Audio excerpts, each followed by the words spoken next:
நாம் இன்னைக்கு பார்க்க போகிற படம் ஒரு நொடி வாங்க பார்க்கலாம்.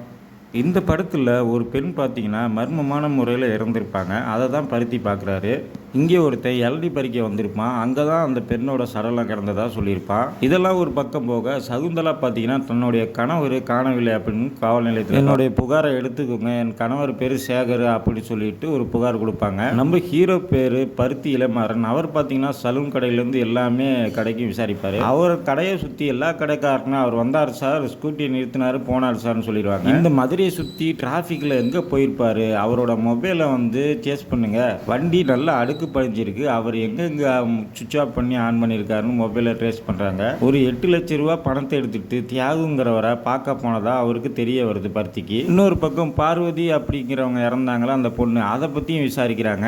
அந்த பொண்ணு எங்கெங்கே போனாங்க, யார் யார்கிட்ட பேசினாங்க அப்படின்ட்டு அந்த இதையும் ரேஸ் பண்ணி பார்க்குறாங்க. இன்னொரு பக்கம் தியாகுக்கு தொல்லை கொடுத்துக்கிட்டா வந்த இவனை கைகாலை வந்து எடுத்திருப்பான். எப்படின்னு பார்த்தீங்கன்னா 2 காலு 2 கையுமே காரை விட்டு ஏற்றி கடைசி வரைக்கும் தியாகம் நினச்சி பார்க்கணும், சாப்பிட்றது கூட என்னோட நினப்பு வரணும்னு சொல்லி பண்ணிடுவோம். இந்த பக்கம் பார்வதி பெற்றவங்கலாம் அழுவாங்க, பொண்ணை காணலையே அப்படின்னு. இன்னொரு பக்கம் பார்த்தீங்கன்னா சகுந்தலா புருஷனை காணோம் அப்படின்ட்டு அவங்க ஒரு மனவேதையில் தெரிவாங்க. இந்த 2 கேஸுக்கும் யார் வந்து பின்னாடி இருக்கா அப்படின்ட்டு இந்த கேஸை பருத்தி ஆராய்ஞ்சு பார்க்குறாரு. இதுக்கு சம்பந்தமான பார்வதியோட லவ்வரை பார்த்தீங்கன்னா பிடிச்சி விசாரிக்கிறாங்க. அந்த பொண்ணு 40 நாள் கற்போம் அப்படிங்கிறது தெரிய வரும். இந்த படத்தோட உண்மையான குற்றவாளி யார் அப்படிங்கிறது நம்ம பருத்தி கண்டுபிடிப்பார். ஃபஸ்ட்டு ஒரு சலூன் கடைக்கு போயிருப்பார். அந்த சலூன் கடைக்காரன் தான் இந்த பார்வதிங்கிறவனை கொண்டிருப்பாங்க. சேகருங்கிறவரை சேவ் பண்ணும்போது பார்த்தீங்கன்னா கத்திப்பட்டு அவர் இறந்துருவார். இதுதான் ஒரு நொடியில் மரணம் ஏற்பட்டுரும். சலூன் கடைக்காரன் ஒரு தவறு பண்ணிட்டு அந்த சேகருங்கிறவரை துண்டு துண்டாக வெட்டி நாய்களுக்கெல்லாம் போட்டாரு.